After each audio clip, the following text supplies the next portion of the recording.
Looks like it's going to be a nice day today. 5 p.m. and I've not picked up the camera once today, so I've got no clue what I'm going to put in today's vlog, so let's just wing it like I usually do with a lot of things. Been busy just working today, so it's time to sort the animals out. Let's go and see the animals. Hello Ziva, how you doing? You okay? You okay, Ziva? Freya's been on guard duty most of the day and just playing with her toy. Aren't you, Freya? Oh, and nearly ripping the curtains down. You good girl? What have you got, Freya? You got your toy. You've been ripping toys up all afternoon and making a mess. Mark left a comment in yesterday's vlog asking how did we come to get Freya. So let me give you her backstory. Back in April last year, we had to put our previous rescue dog, Lady, to sleep. We'd had her for about 8 years and she lived until she was about 16. I've got some videos somewhere, but it's still a bit upsetting watching the videos back and it's still a little bit raw still. But yeah, so we were pretty upset, well, very upset, and we gave it a month or two and the house just didn't feel the same. For those of you who have had dogs or have had dogs before, you know the familiar sounds, the slurping of the water bowl, the noise of their claws on, say, like wooden floors, and just the smell of the dogs as well, and loads of other things. And the house just felt so quiet. Our intention was to get another staffy and see if we could find a dog needing a home in Scotland. But it was difficult, there was a lot of bureaucracy. So we contacted the previous place where we got our staffy Lady from. Unfortunately, that was down in Gatwick, near London. We were in Coventry at the time, so that was about a 2.5 hour journey. But obviously we'd relocated about 500 miles from Coventry up to Aberdeenshire. So the total journey to go down to Gatwick was over 600 miles. So a 1,200 mile round trip. Oh, it's gone windy and cold here. I'm putting my hood up. Anyway, to continue the story, we looked on Rescue Remedies website, who were based in Gatwick, to see which dogs were in need of a home. And there were a lot of dogs which needed help. We looked at our circumstances, where we lived, our lifestyle, our setup, and we managed to create a short list of 3 different dogs.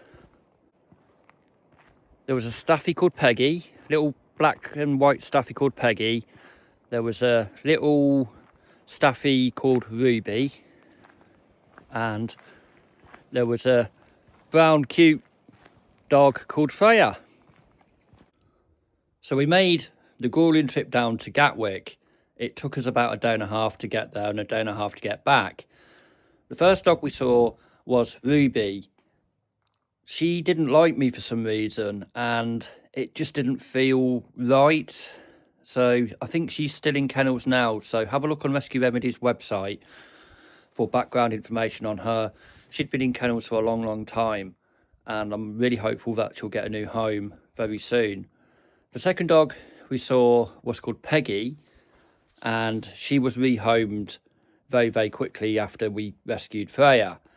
I just thought that her circumstances meant that she would be rehomed a lot quicker than Freya, and I was proved correct in the sense that she was homed within a couple of weeks of us getting Freya. And then obviously the third dog was Freya. Freya had been in kennels for 3 years. Someone had reported 2 dogs making a lot of noise in a flat in Gatwick.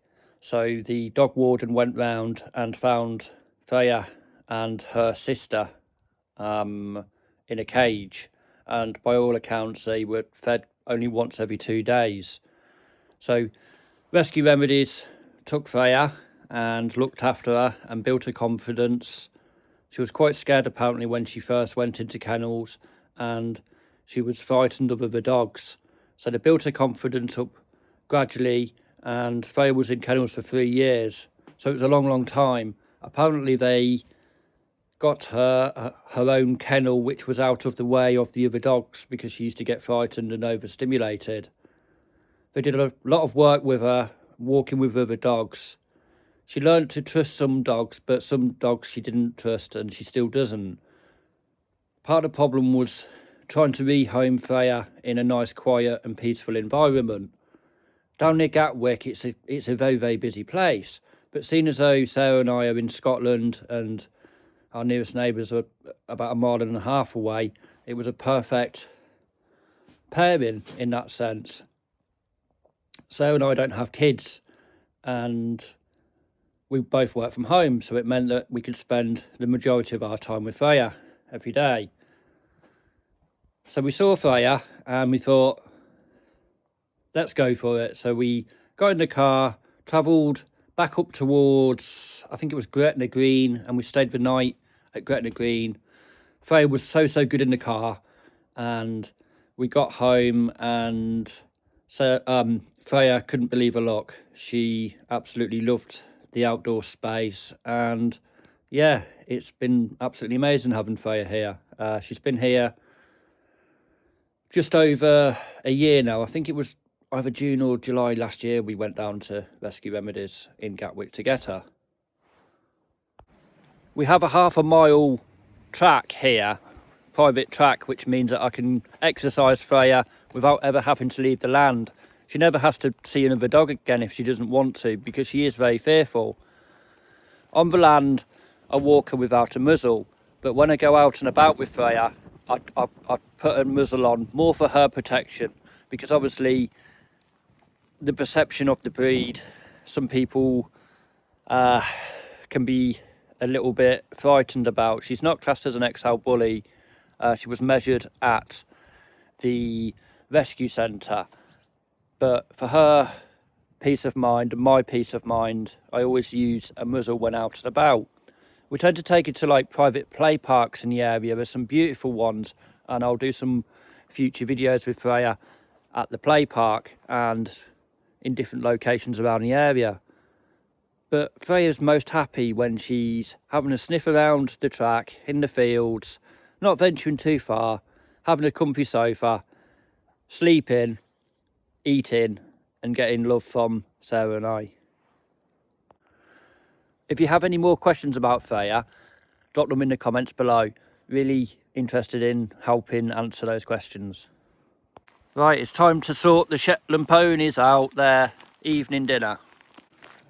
I'll do another couple of videos on the horses as well, maybe on each horse, just to give you guys a bit of a backstory.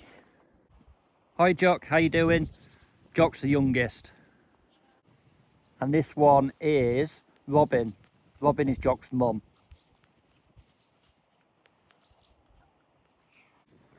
It's so annoying when the knot gets too stuck on a hay net. Let's undo it. Just making a hay net for them.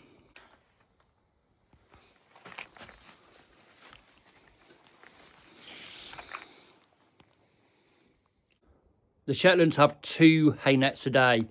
First thing in the morning, I top them up, and then in the evening as well. They'll be going in the big field with the other horses in another few weeks' time. Over summer, it's better that they're in the arena because Robin gets laminitis, which is like a foot condition through too much sugar in the grass. So in the summer months, Robin and Jock stay in the arena. This one's playing in the barn next to the hay. What's she doing? Horses are herd animals, so they don't like being on their own. Hence these pair coming as a pair and staying together all the time. You okay, Robin? You happy that you've got your son with you? Jock's a cheeky horse and he's constantly trying to escape, especially the winter field, so I'm going to have to see what I can do about that. The big horses are in the summer field. They'll be moving into the big field in a few weeks' time as well. I was hoping to show you the new barn cats, Bean and Skittle, but they're a little bit shy at the minute. So as soon as I see them exploring the land, I'll try and get some footage for you guys. This one isn't shy. Right, I finished my evening jobs outside. Time to go inside and get some dinner and see what Freya's up to. Freya wants her pudding after her dinner. You want your pudding, Freya? Okay. 1, 2, 3. Oh. 1, 2, 3. Go girl. Go girl, Freya. Thanks for watching, everyone, and I will see you in tomorrow's vlog. Bye-bye.